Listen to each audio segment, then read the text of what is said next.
Spider-Man is something. Spider-Man is my favorite superhero because it was the first superhero movie that I watched ever as a kid, and it always had a special space in my heart. If somebody asks me who's Spider, Tobey Maguire is the Spider-Man for me. And Yes. there's end of debate. Even when you're more powerful, more experienced, more this, sometimes all you need is that spark, and Yeah. it only comes from within. Probably I would want to be Spider-Man on World Cup final or something, because then I'd have Spidey sense. I would be able to catch. Shubman, my first question to you is, how did you come on board to be the voice of Spider-Man? Spider-Man is something. Spider-Man is my favorite superhero because it was the first superhero movie that I watched ever as a kid, and it always had a special space in my heart. And I just felt so connected to the superhero as Spider-Man, and I still am. I'm obsessed with Spider-Man, and when I got this opportunity, when I got to know, uh, Sony wanted me to be the voice of Indian Spider-Man. I was really excited for it, and obviously I didn't had any experience in dubbing, so I thought it would be a good experience for me to be able to be the voice of Indian Spider-Man. Obviously, historic moment for all of us Indians having its own Spider-Man. Yeah. But was it an instant yes from your end the minute they came to you, or were you like in two minds? Because, like you said, you didn't have the experience of dubbing.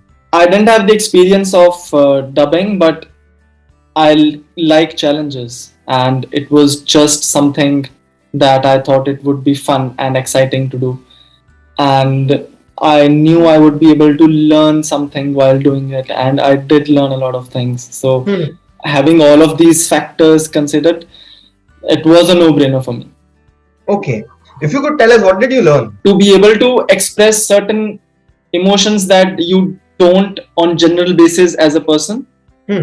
Like, I'm the kind of person who 90% of the time I'm showing only maybe 2 or 3 types of emotions, and when you are dubbing and when you are expressing someone that you are not, you should be able to get into the character. And I just think the whole aspect of acting and dubbing, it's very fascinating, to be able to to be able to portray someone that you are not, and to be able to convince other people that you are them. So in that way, it was very fascinating for me.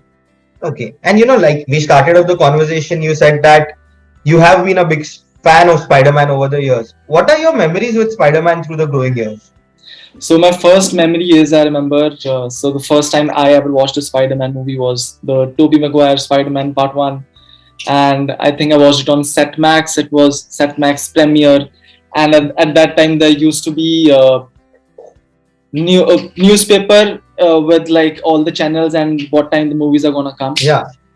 And it was a Saturday, and it came at about 8 or 9 p.m. I don't remember correctly. And I watched the whole movie. And then there used to be a repeat the next day on Sunday in the afternoon. And I watched the repeat as well. And I was just obsessed. There was one scene which and then on Monday when I went to school, there was one scene, where there's a fire in the house, and Green Goblin is pretending to be a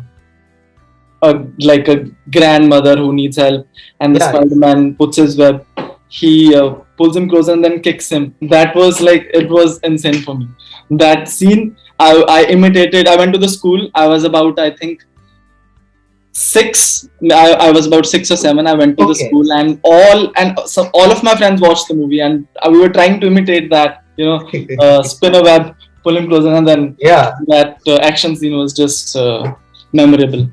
I think that's something every person from that generation has done. Even I'm from the same generation. Even I've done that. So that movie, if somebody asks me who's Spider, Tobey Maguire is the Spider-Man for me.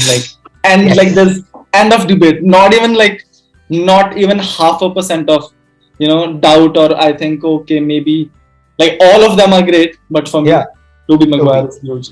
Okay. And what does the term superhero mean to you? It means a lot of things. It means to be able to inspire people. And when I say inspire, I don't just mean by just one aspect. When you for example, when you look at Spider-Man, it's not just like one thing that inspires you. It's about how he manages things, Hmm. how he's able to put what is important and what is priority uh, for him to be able to just inspire people in any way possible is the term superhero for me. Okay. But like you said, superhero is always inspiring. Yeah. What has been the biggest learning for you from your best superhero or biggest superhero? The biggest learning for me would be from I've read some not some quite a lot of Marvel comics. I haven't Hmm. read that much of Spider-Man comics, but I've read a lot of Thor Hmm. comics. Most of the Thor comics I think I've read, and the biggest learning that I took from the Thor comic was there was this certain comic which was named as Old King Thor, Okay. and sometimes you think that you're finished or you're done, you can't do this anymore, and then someone, so in that comic a younger version of Thor comes and he inspires the old and like the more powerful version of Thor Yeah. to be able to do something that he always wanted to do, which is rescue like humanity and like all of those things. And it was just so inspiring, like even when you're more powerful, more experienced, more this, sometimes all you need is that spark, and Yeah. it only comes from within. Like no matter how much someone else tells you, if it doesn't come from within, Yeah. then there is no point. And then that really inspired me, like to be able to watch the almighty, and at that point the comic which I'm talking about, Thor was like he was above Odin, like he had all of the power, Yeah. the knowledge, and still he was just like not inspired. And Hmm. then the younger version of him comes, younger version of Thor, and he inspires. Inspires him. Yeah. Do you implement the learnings in real life too? I don't know if I implement, but obviously it goes into your subconscious, right? And Yeah. everything you consume, everything you read, everything you see, anything you consume, it's going into your subconscious. So I try to look out for the positive things wherever Okay. or whenever possible. So I think I'd like to think it's going in my subconscious. Okay. And one last question. If you were to be Spider-Man for a day, Yeah.